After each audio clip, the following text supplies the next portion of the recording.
పురుషులు ఒక పనిని 4 రోజుల్లో పూర్తి చేయగలిగితే మరియు ముగ్గురు మహిళలు అదే పనిని 7 రోజుల్లో పూర్తి చేయగలిగితే అదే పనిని 8 మంది పురుషులు మరియు 3 మంది మహిళలు పూర్తి చేయడానికి పట్టే సమయాన్ని కనుగొనండి. చూడండి, 6 మంది పురుషులు 4 రోజుల్లో చేస్తున్నారంట, ముగ్గురు మహిళలు 7 రోజుల్లో చేస్తున్నారంట. అసలు మనకు టోటల్ పని ఎన్ని రోజుల్లో పూర్తవుతుందంటే తెలుసుకోవాలంటే ఏం కావాలి? పురుషులది స్త్రీల యొక్క సామర్థ్యాలు కావాలి. పురుషులది స్త్రీల యొక్క సామర్థ్యాలు కావాలి. పురుషులు ఎంతమంది? 6. ఎన్ని రోజుల్లో? 4 రోజుల్లో పూర్తి చేస్తాడు. అదే సేమ్ పనిని 3 మంది మహిళలు ఎంతమంది? ముగ్గురు ఎన్ని రోజుల్లో?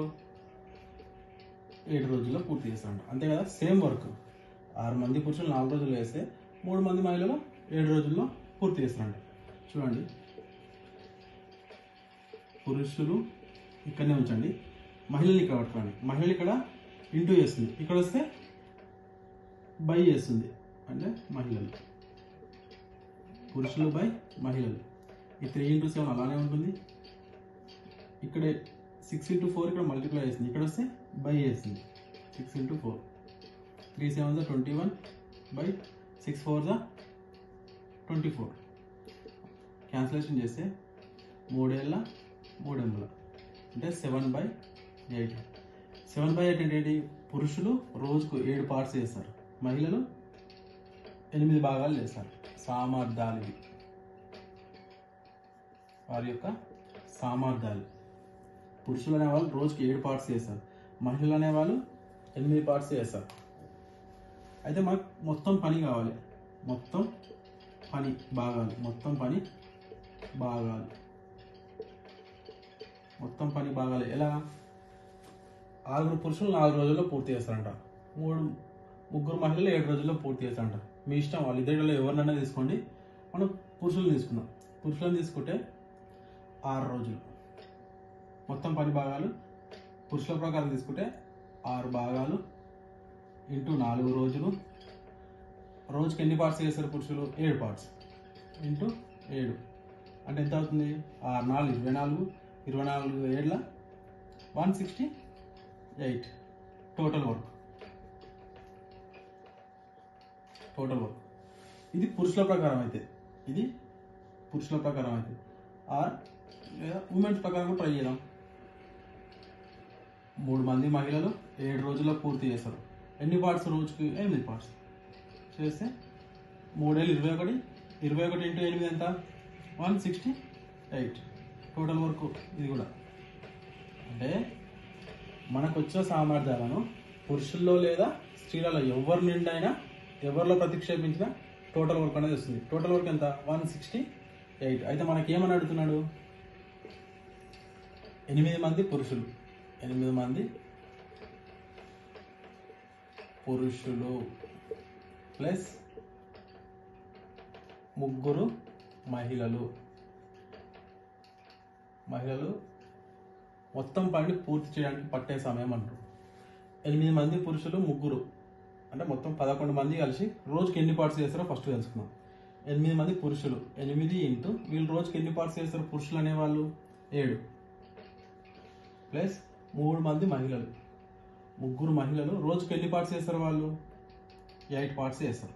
అంతే కదా, పురుషులకు 7, మహిళలకు 8 into 8 is equal 7 ఎంబుల 56 plus 3 ఎంబుల 24. Total ఎంత? 56 ప్లస్ 4 60 ప్లస్ 20 ఎంత? 80 పార్ట్స్. అంటే రోజుకు 80 పార్ట్స్ కంప్లీట్ చేస్తారు. రోజుకి 80 పార్ట్స్ కంప్లీట్ చేస్తే ఈ టోటల్ వర్క్ను ఎన్ని రోజుల్లో కంప్లీట్ చేస్తారు? టోటల్ వర్క్ ఎంత? 168 బై వాళ్ళు ఒక రోజుకు చేసే పార్ట్స్ ఎన్ని? 80. క్యాన్సిలేషన్ చేస్తే 8 10 80, 8 2 16, 8 1 8. ఎన్ని డేస్ పడుతుంది? 28/10, 21/10 రోజులు సమయం పడుతుంది. 8 మంది పురుషులు, ముగ్గురు మహిళలు పూర్తి చేయడానికి ఎన్ని రోజులు పడుతుంది? 21/10 రోజులు అనేది పడుతుంది. చూడండి, 6 పురుషులు 4 రోజుల్లో పూర్తి చేయగలిగితే మరియు 3 మంది మహిళలు అదే పనిని 7 రోజుల్లో పూర్తి చేయగలిగితే అంటున్నాడు. అయితే మనకు పురుషులది మహిళల సామర్థ్యాలు తెలియాలి. అంటే ఫస్ట్ మనకు తెలియదు, ఎలా తెలుసుకోవాలి? పురుషులు ఇంటూ ఎంతమంది, 6 ఎన్ని రోజుల్లో? 4 రోజులు. సమ్ పార్ట్ ఆఫ్ వర్క్ వస్తుంది ఈజ్ ఈక్వల్ టు అదే పని మహిళలు కూడా చేస్తున్నారు కదా. మహిళలు ఎంతమంది? 3, 7 రోజుల్లో. సేమ్ వర్క్ కదా చేస్తే, పురుషులు ఇక్కడ సేమ్ వర్క్ చేస్తున్నారు కదా. పురుషులు అనేవాళ్ళు 6, 4 రోజుల్లో వేస్తున్నారు. మహిళలు అనేవాళ్ళు 3, 7 రోజుల్లో వేస్తున్నారు. పురుషుల్ని ఇక్కడ నుంచి మహిళని ఇక్కడ పట్టుకురండి. ఇక్కడ ఇంటూ చేసేది బై అవుతుంది. పురుషులు బై మహిళలు ఈజ్ ఈక్వల్ టు 3 into 7 అలానే ఉంటుంది. 6 into 4 ఇక్కడ మల్టిప్లై చేసి ఇక్కడ బై అవుతుంది. క్యాన్సిలేషన్ చేస్తే 7/8. అంటే పురుషులు 7 పార్ట్స్ చేస్తారు రోజుకి, మహిళలు వచ్చేసి 8 పార్ట్స్ చేస్తారు. మొత్తం పని భాగాలు ఎన్ని? మనకు మొత్తం పని కావాలంటే పురుషులు 4 రోజుల్లో పూర్తి చేస్తారంట, మహిళలు 7 రోజుల్లో పూర్తి చేస్తారంట. ఈ సామర్థ్యాలని, పురుషుల సామర్థ్యాలని లేదా మహిళల సామర్థ్యాలని మీకు ఇష్టం ఎవరిదైనా తీసుకెళ్ళి పురుషులని పురుషుల దాంట్లో లేదా మహిళ దాంట్లో ఇంటూ చేస్తే సమ్ వర్క్ వస్తుంది. ఆ వర్క్ని 8 మంది మహిళలు, 3 పురుషులు, 8 మంది మహిళలు వాళ్ళ సామర్థ్యాలతోటి ప్లస్ ఇక్కడ కలిసి అన్నాడు 8 మంది మరియు 3 ఇద్దరు కలిసి అన్నాడు కాబట్టి ప్లస్ 8 మంది రోజుకి 7 పార్ట్స్ అంటే 7 ఎముల 56 ప్లస్ 3 మంది మహిళలు రోజుకి 8 పార్ట్స్ కదా. 3 into 8 24, టోటల్ 80 పార్ట్స్. 80 పార్ట్స్ ఒక రోజుకి చేసే పని. అయితే టోటల్ వర్క్ ఎన్ని రోజులు చేస్తారు? టోటల్ వర్క్ ఎంత? 168 బై ఒక రోజులో ఎన్ని చేస్తారు? 80 పార్ట్స్. క్యాన్సిలేషన్ చేస్తే 21/10 రోజులు సమయం అనేది పడుతుంది. ఒక రైలు షెడ్యూల్ చేసిన సమయం కంటే 4 గంటలు ముందుగా బయలుదేరుతుంది. 960 కిలోమీటర్ల దూరంలో ఉన్న తన గమ్యస్థానాన్ని సమయానికి చేరుకోవడానికి అది తన సాధారణ వేగాన్ని గంటకు 40 కిలోమీటర్లు తగ్గించాల్సి వచ్చింది. రైలు సాధారణ వేగం ఎంత? చూడండి, ఇదే ప్రాబ్లమ్ని షార్ట్కట్ లేదా ఆ షార్ట్కట్ అనేది మన SSCGDలో వచ్చిన ఇంకో షిఫ్ట్ లెక్కకు ఇదొక షిఫ్ట్లో వచ్చింది, ఇదొక షిఫ్ట్లో వచ్చింది. ఇది మనం చేసే షార్ట్కట్ మెథడ్. ఇదే అనదర్ క్వశ్చన్కి అప్లై చేద్దాం, వస్తుందా లేదా అనేది చూడండి. టోటల్ ఎన్ని కిలోమీటర్స్ అన్నాడు? 960 కిలోమీటర్స్. అయితే ఎన్ని కిలోమీటర్లు తగ్గించిన అన్నాడు? 40 కిలోమీటర్స్ తగ్గించిన అన్నాడు. 40 కిలోమీటర్స్ తగ్గించిన అన్నాడు.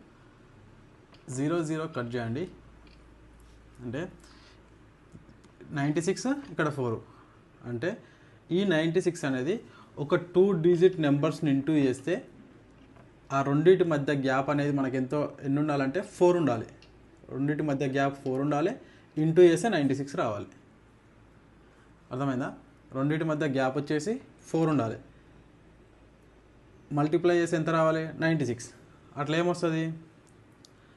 12 ఎంబుల 12 8 ఎంత? దీన్ని ఎలా రాసుకోవచ్చు? 12 into 8.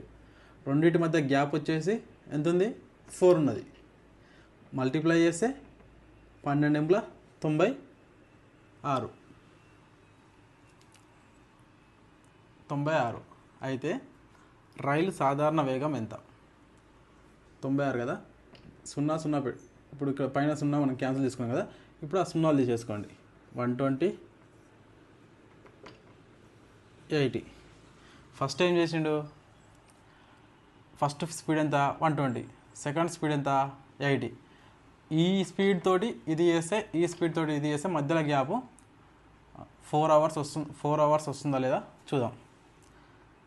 120 స్పీడ్ తోటి పోతే 960 కిలోమీటర్లు ఎన్ని గంటలు పడుతుంది? 0 క్యాన్సల్. 12 ఎంబుల 8 అవర్స్ పడుతుంది. 80 చేసిండు.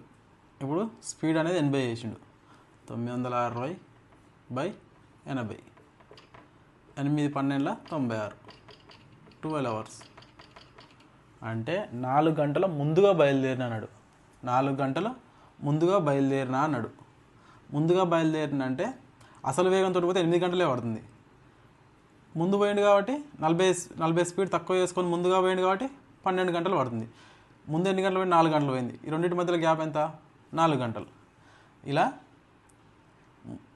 ముందు పోయిన వేగంతో పోతే 8 గంటలు, సెకండ్ స్పీడ్ 40 తగ్గించినాక పోతే 12 అవర్స్ పడుతుంది. అంటే మనకేమంటే రైలు సాధారణ వేగం ఎంత? సాధారణ వేగం అంటే ఏంటి? ఫస్ట్ రైలు తగ్గక ముందుకున్న వేగం ఎంత అంటున్నాడు. ఎంత? 120 కిలోమీటర్ పర్ అవర్. చూడండి, సేమ్ అలాంటి మెథడే ప్రాబ్లం. ఒక కారు నిర్ణీత సమయం కంటే 4 గంటలు ఆలస్యంగా బయలుదేరింది. ఇక్కడేమో ముందుగా బయలుదేరింది, ఇక్కడేమో ఆలస్యంగా బయలుదేరింది. అయితే సమయానికి 480 కిలోమీటర్ల దూరంలో ఉన్న తన గమ్యాన్ని చేరుకోవడానికి అది తన సాధారణ వేగాన్ని గంటకు 10 కిలోమీటర్లు పెంచాలి. ఇక్కడేమన్నాడు? 40 కిలోమీటర్లు తగ్గించాలి, ఇక్కడ పెంచాలి. కారు యొక్క సాధారణ వేగం ఎంత అంటే ఇక్కడ తగ్గించిండు, 40 కిలోమీటర్ తగ్గించిండు అంటే ఫస్ట్ ఉన్నది ఎక్కువ ఉంటుంది కదా, అందుకే 120 కిలోమీటర్స్ సాధారణ వేగం. ఇక్కడేమన్నాడు? పెంచాలి అన్నాడు. అంటే వచ్చిన వాల్యూ చిన్నదేమో సాధారణ వేగం అవుతుంది, ఎక్కువ ఉన్నదేమో పెంచిన వేగం అవుతుంది. చూడండి, సేమ్ దానిలాగానే టోటల్ ఎంత? 480 కిలోమీటర్స్. ఎంత తగ్గించిండు? 10 కిలోమీటర్ పర్ అవర్. అంటే 0కి పోతే మనకు ఎంత రావాలి గ్యాప్ అనేది? దీన్ని ఇంటూ చేసేది 1 రావాలి. 1 వస్తే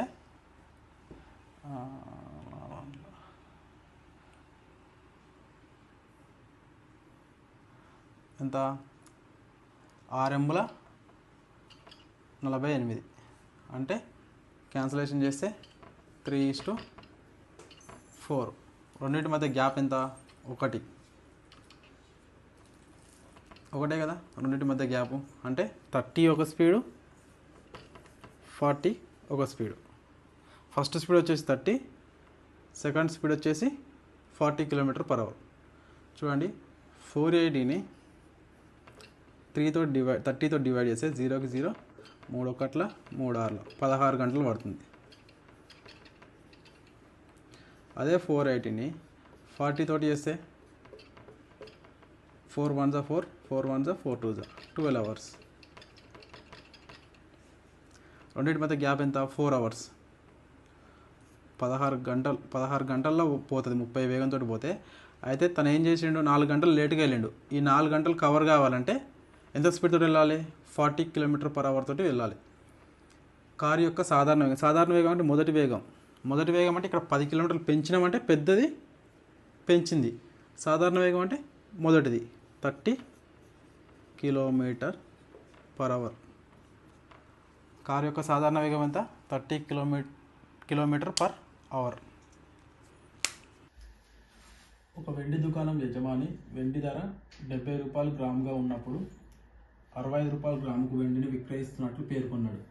అయితే అతను 1 గ్రాముకు బదులుగా 900 మిల్లీగ్రాములు ఇవ్వగా దుకాణ యజమాని యొక్క లాభం లేదా నష్ట శాతం ఎంత? చూడండి, వెండి ధర 70 రూపాయలు ఉన్నది. తను ఏం చేస్తున్నాడు? 65 రూపాయలకే అమ్ముతున్నాడు. అయితే 1 గ్రాముకు బదులు 900 మిల్లీగ్రాములు ఇస్తున్నాడు. 1 గ్రాము అంటే ఎంత? 1000 గ్రాములు. 1000 మిల్లీగ్రాములు. 1 గ్రాము అంటే 1000 మిల్లీగ్రాములు. 1000 మిల్లీగ్రాములకు బదులు తను ఎంత ఇస్తున్నాడు? 900 మిల్లీగ్రాములు ఇస్తున్నాడు. అంటే ఎంత తక్కువ వేస్తున్నాడు? 100 మిల్లీగ్రాములు అనేది తక్కువ వేస్తున్నాడు. చూడండి, కొన్న ధర వచ్చేసి 1000 గ్రాములని 70 రూపాయలకు కొన్నాడు. అమ్మిన ధర వచ్చేసి 900 గ్రాములు 65 రూపాయలకు అమ్మాడు. అయితే దీన్ని క్రాస్ మల్టిప్లై చేస్తే ఇది కొన్న ధర రేటు కదా, ఇవి రూపాయలు. కొన్న ధర ఎంత? క్రాస్ మల్టిప్లై చేస్తే 7 × 9 63. 63 3 0 63,000. 63,000 అనేది కొన్న ధర. అమ్మిన ధర ఎంత? 65 రూపాయలకు. 65 × 1000 65,000. అయితే 63,000కు కొని 65,000కు అమ్ముతున్నాడు. అంటే ఎంత లాభం? 2,000 అనేది లాభం పొందుతున్నాడు. ఎప్పుడే కానీ కొన్న ధర అనేది మనం 100%తో సమానం. 63,000 అనేది 100% అయితే ఎంత లాభం? 2,000 ఎంత శాతం? క్రాస్ మల్టిప్లై చేస్తే 2000 into 100/63,000. 3 zeros cancel. 2 into 100 200/63. 63 ones are 63. 63 3s are 189. 189 అంటే 200లో 189 పోతే ఇంకా 11 మిగులుతుంది. పాయింట్ పెట్టుకున్నాం కాబట్టి 0. 63 ones are 63. 63 ones are 63. 108లో 63 పోతే ఎంత? 47. 47 అంటే పాయింట్ ఉన్నది కాబట్టి 0. 63 400 అంటే 7 6 42 అంటే 63 ఏళ్ళ. 63 ఏళ్ళు ఎంత?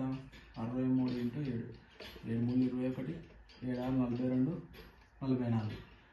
63 8 పోతే మళ్ళీ 500 దాటుతుంది కాబట్టి 63 7 ఎంత? 441. 441 పోతే ఎంత వస్తుంది? ఇంకా 29 మిగులుతుంది. అంటే 2 పాయింట్ సరిపోతాయి.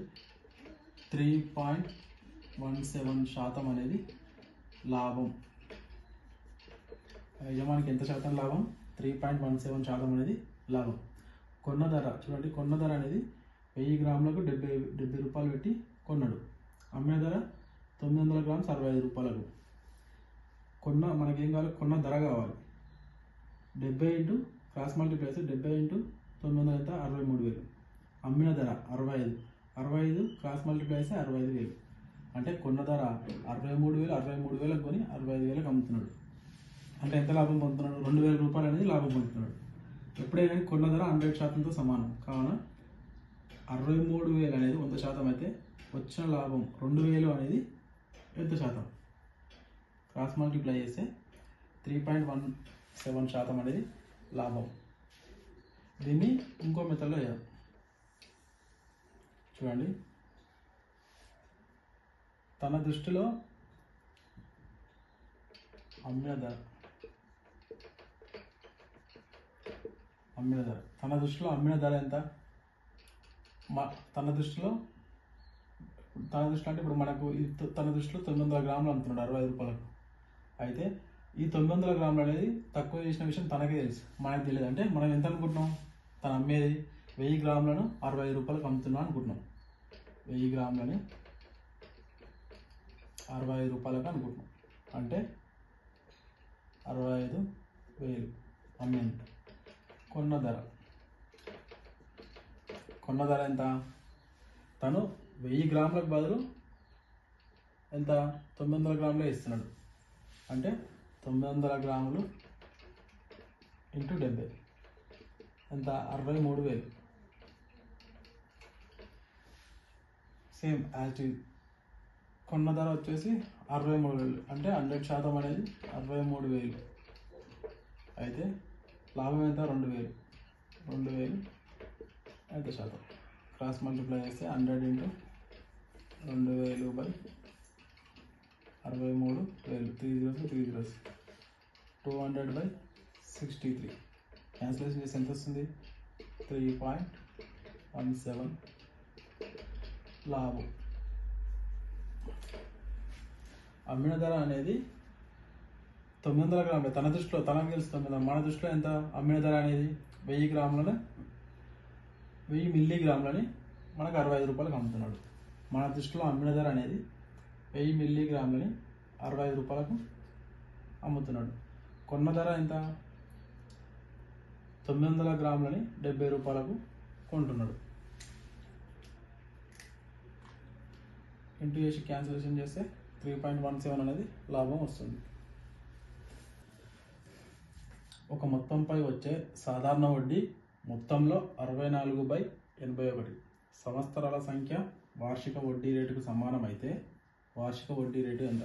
చూడండి, ఇలాంటి ప్రాబ్లమ్స్ మనం ఫార్ములా వేసి క్యాల్కులేషన్ చేస్తే చాలా టైం వేస్ట్ అవుతుంది. అలా కాకుండా ఒక 2 స్టెప్పుల్లో ఆన్సర్ ఎలా పెట్టాలి చూద్దాం. ఒక మొత్తం అనేది సాధారణ వడ్డీకి ఇస్తే 81 ఇస్తే 64 వడ్డీ వచ్చిందంట. అయితే ఏమంటున్నాడు? సంవత్సరాల సంఖ్య వార్షిక వడ్డీ రేటుకు సమానం అంటున్నాడు. అంటే టైము రేట్ ఆఫ్ ఇంట్రెస్ట్ అనేది సమానంగా ఉందంట. చూడండి, అసలు అనేది మనకి ఎప్పుడైనా 100% సమానం. అంటే 81 అనేది 100%కి సమానం. వడ్డీ ఎంత వచ్చింది? 64 వచ్చింది. 64 అనేది ఎంత శాతం? క్రాస్ మల్టిప్లై చేస్తే 64 ఇంటూ 100/81 క్యాన్సిల్.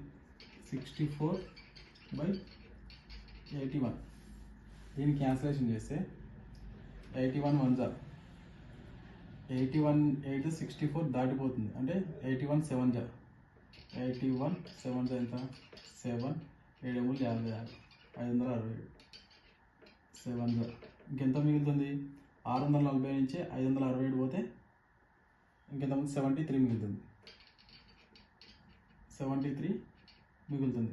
73 మిగిలితే ఇంకా 0 ఉంటుంది. 730 ఉంటుంది. అంటే 81లో 730 ఎప్పుడు పోతుంది? 81 9 జా ఎంత? 9 1 జా 9 9 8 72 729 అంటే 9 జా 730 నుంచి 729 పోతే 1 మిగులుతుంది. 1 అంటే పాయింట్ పెడితే 0 వస్తుంది. మళ్ళీ ఇంకో 0 పెడితే 0 వస్తుంది. 81 1 జా సమ్ క్యాన్సిలేషన్ చేస్తే 0 1 2 3 4 5 ఇలా సమ్ వస్తుంది. అయితే సపోజ్ ఎంత వచ్చింది? 79.013 అనుకుందాం పర్సెంటేజ్ వచ్చింది. అయితే ఏమన్నా ఈ పర్సెంటేజ్ అనేది సంవత్సరాల సంఖ్య వడ్డీ రేటుకి సమానం అంటున్నాడు. అంటే సంవత్సరాలు 10 ఇప్పుడు ఇది సపోజ్ 100% వచ్చింది. అంటే ఇందులో టైము 10 సంవత్సరాలు అయితే వడ్డీ వచ్చేసి 10 సంవత్సరాలు. 10 × 10 100 అంటే వచ్చిన శాతం అనేది సంవత్సరాల సంఖ్య టైంకి వడ్డీ రేట్ ఆఫ్ ఇంట్రెస్ట్కి సమానం అంటున్నాడు. అయితే సపోజ్ చూడండి, కాలం ఇంటూ వడ్డీ. కాలం ఎక్స్ అనుకున్నాం, వడ్డీ ఎక్స్. అయితే ఏమవుతుంది? X into X X square. X square అంటే ఎక్స్ స్క్వేర్ వాల్యూ ఎంత? 79.0123 సమ్ పర్సెంటేజ్. అయితే ఎక్స్ ఏమవుతుంది? X is equal 79.0123. ఇక్కడ స్క్వేర్ ఉన్నది ఇంతకు పోతే రూట్ అవుతుంది. అయితే ఇప్పుడు దీనికి మన రూట్ ఏంటో తెలియదు. రూట్ ఏంటో తెలియనప్పుడు దీని వాల్యూ ఎలా తెలుసుకోవాలి? ఎక్స్ వాల్యూ అనేది 79కి దగ్గరలో ఉన్నది ఇది ఆప్షన్లో. 79కి దగ్గరలో ఉన్న స్క్వేర్ ఏంది ఆప్షన్లో? 9 9 ఎంత? 81. అంటే 79 దాటిపోతుంది. అంటే ఇది కాదు. 6 6 36. 36 అంటే మనకు ఉన్నది ఇక్కడ 79, అంటే డబుల్ ఉన్నది. ఇది కాదు. పాయింట్ అవతల ఉన్న వాల్యూ కూడా ఎంత వస్తుంది? మా అంటే తక్కువ వస్తుంది. ఇది 36. 36 అంటే మళ్ళీ 36 అయితే వేరు కదా, 2.24 చేసి. కాబట్టి ఇది కాదు. ఇది 8 ఎంబులు 64. 64 ఇంకా మళ్ళీ పాయింట్లలో ఉంది కాబట్టి నియర్ బై దీనికి దగ్గరలో ఉన్నది. సపోజ్ ఇప్పుడు 8. నెక్స్ట్ ఏముంది? 742 7 49. అంటే దీని 79కి దగ్గరలో ఉంది. ఇక్కడ 49 ఉన్నదా? 64 ఉన్నదా? 64 కాబట్టి 4th కాదు 3rd అవుతుంది. అంటే ఎక్స్ వాల్యూ వచ్చేసి 8.88%. ఇలా వడ్డీ శాతం ఎంత? 8.88. కాలం ఎంత? 8.88. రెండింటి చేస్తే ఈ వాల్యూ వస్తుంది. కాలము ఇంటూ వడ్డీ చేస్తే ఈ వాల్యూ రావాలి. ఇది ఎక్స్ అంటే వడ్డీ, ఎక్స్ అంటే కాలం. ఈ రెండింటి చేస్తే ఈ వాల్యూ వస్తుంది. చూడండి, ఇచ్చిన మొత్తం ఎంత? అసలు 81, వచ్చిన వడ్డీ 64. అసలు అనేది ఎప్పుడే కానీ 100%కి సమానం. అయితే 64 వచ్చిన వడ్డీ ఎంత శాతం? క్రాస్ మల్టిప్లై చేసి క్యాన్సిలేషన్ చేస్తే మనకు కొంత పర్సంటేజ్ వచ్చింది. ఆ పర్సంటేజ్ దేనికి సమానం? కాలము వడ్డీ అనేది సమానం అంట. అంటే కాలము ఎంత ఉంటే వడ్డీ అంతే ఉంటుంది అంట. సపోజ్ కాలం ఎక్స్ ఉంటే వడ్డీ కూడా ఎక్స్. అంటే X square is equal to 79.0123%. అయితే ఎక్స్ వాల్యూ ఎంత? ఎక్స్ అనేది ఏముంది? ఎక్స్ స్క్వేర్, ఇక్కడ స్క్వేర్ ఉన్నది, ఈజ్ ఈక్వల్ టు అవుతుంది, ఏమవుతుంది? రూట్ అవుతుంది. అప్పుడు ఎక్స్ వాల్యూ ఎంత? ఈ మనకు వచ్చిన వాల్యూకి నియర్ బై ఉన్నది 8.88 అనేది ఆన్సర్ అవుతుంది. ఇదే ప్రాబ్లంని మరొకలాగా చేస్తే అసలు అనేది 81, అది 100%. 64 అనేది వడ్డీ. ఇది ఎంత శాతం? ఎంత క్రాస్ మల్టిప్లై చేస్తే 64 × 100/81. ఇది అనేది ఎన్ని సంవత్సరాలకు? సంవత్సరాల సంఖ్య మరియు వడ్డీ రేటు సమానం అంటున్నాడు. సంవత్సరాల సంఖ్య, వడ్డీ రేటు. సంవత్సరాలు ఇంటూ వడ్డీ. సంవత్సరాలు ఎంత తెలియదు, రెండు సమానం అంటున్నాడు కాబట్టి ఇది ఎక్స్ అనుకుంటాం, ఇది ఎక్స్ అనుకుంటాం. ఏమవుతుంది అప్పుడు? x² = 64 × 100/81. x² అక్కడ పోతే రూట్ అవుతుంది. x = √64 × 100/81. సపరేట్ దేని దానికి రూట్ రాసుకుంటే 64 × 100/81. 64 రూట్ అంటే 8, 10 100 రూట్ అంటే 10/81 రూట్ అంటే 9. ఎంత అవుతుంది? 80/, x = 80/9. క్యాన్సిలేషన్ చేస్తే 9 ఎమ్ముల 72, 8 మిగులుతుంది. పాయింట్ పెడితే మళ్ళీ 80, మళ్ళీ 9 ఎమ్ముల 72 అంటే 9.888 ఇలా వస్తుంది. అంటే ఎక్స్ వడ్డీ రేట్ అనేది ఎంత? 8.88%. చూడండి, అసలు అనేది 100%. వచ్చిన వడ్డీ ఎంత శాతం కనుక్కోవాలి. క్రాస్ మల్టిప్లై చేస్తే 64 × 100/81 అవుతుంది. = సంవత్సరాల సంఖ్య వార్షిక వడ్డీ రేటుకు సమానం అంటున్నాడు. అంటే ఇది ఎక్స్ అయితే ఇది ఎక్స్ అవుతుంది. అయితే ఇది ఎక్స్ అనుకుందాం, ఇది ఎక్స్ అనుకుందాం. అంటే ఎంత అవుతుంది? x² అవుతుంది. x² = 64 × 100/81. x స్క్వేర్ ఇక్కడ ఉన్న అవతలకి రూట్ అవుతుంది. రూట్ అయితే దేని దానికి రూట్ రాసుకుంటే సపరేట్గా 64 × 100/81 దేని రూట్ దానికి రాసుకుంటాం. 64 రూట్ అంటే 8, 100 రూట్ అంటే 10, 81 రూట్ అంటే 9. 8 × 10 80/9. 81 రూట్ 9/9. క్యాన్సిలేషన్ చేస్తే 8.8888 అని వస్తుంది. ఎక్స్ అంటే సంవత్సరాలు వస్తుంది, వడ్డీ శాతం వస్తుంది. కావున వడ్డీ శాతం ఎంత? వడ్డీ రేట్ అడిగింది కదా, వడ్డీ రేట్ ఎంత? 8.888. అదే సంవత్సరాలు అడితే సేమ్, అది కూడా ఆన్సర్ 8.888 అవుతుంది.